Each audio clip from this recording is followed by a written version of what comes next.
Di zaman modern ini, manusia semakin banyak yang menggunakan media sosial. Sesekali media sosial tersebut disalahgunakan oleh manusia untuk hal yang negatif. Salah satunya pornografi. Pornografi merupakan kegiatan yang mengarah pada hal seksual. Maka dari itu, pornografi sering diartikan sebagai hal yang negatif. Dari pengertian pornografi sendiri adalah suatu bentuk kegiatan yang berhubungan dengan masalah seks atau hubungan intim antara pria dengan wanita maupun yang sejenis. Maka dari itu, hal tersebut tidak cocok untuk negara yang berlandaskan hukum seperti Indonesia. Adapun pihak yang bersangkutan pada pornografi tersebut adalah porno aksi. Porno aksi adalah penampilan seseorang yang sedikit banyak menonjolkan hal-hal seksual, misalkan gerakan-gerakan yang merangsang atau cara berpakaian minim yang menyingkap sedikit atau banyak bagian-bagian yang terkait dengan alat kelamin.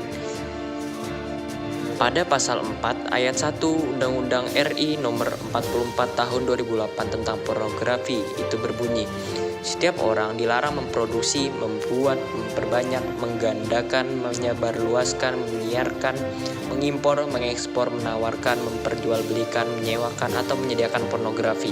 Sementara itu, pada pasal 6 Undang-Undang RI nomor 44 tahun 2008 tentang pornografi berbunyi, setiap orang dilarang memperdengarkan, mempertontonkan, memanfaatkan, memiliki, atau menyimpan produk pornografi sebagaimana dimaksud dalam pasal 4 ayat 1, kecuali yang diberikan kewenangan oleh peraturan perundang-undang.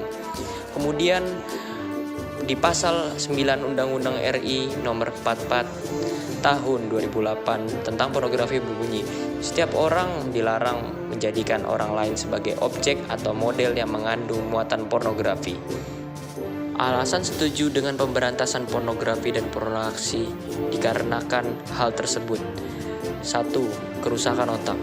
Merusak setidaknya 5 bagian otak. Prefrontal cortex tidak bisa bedakan baik dan buruk. Pornografi sering dianggap sebagai narkolema atau narkoba lewat mata. 2. Merusak sistem kerja hormon, kehilangan kreativitas, hilang rasa kenyamanan dan ketenangan. 3. Penyimpangan sosial. 4. Dampak terhadap keturunan. 5. Ukuran otak yang semakin mengecil gara-gara pornografi tersebut. Selain merusak individu, seseorang juga dapat merusak generasi-generasi muda di masa depan nantinya. Dengan hal itu, Indonesia harus bisa meniru negara-negara yang telah mampu memblokir dan membersihkan konten asusila untuk kebaikan generasi mudanya. Pasalnya, menyelamatkan anak bangsa artinya menyelamatkan negara ini dari kehancuran. Jadi, masih berani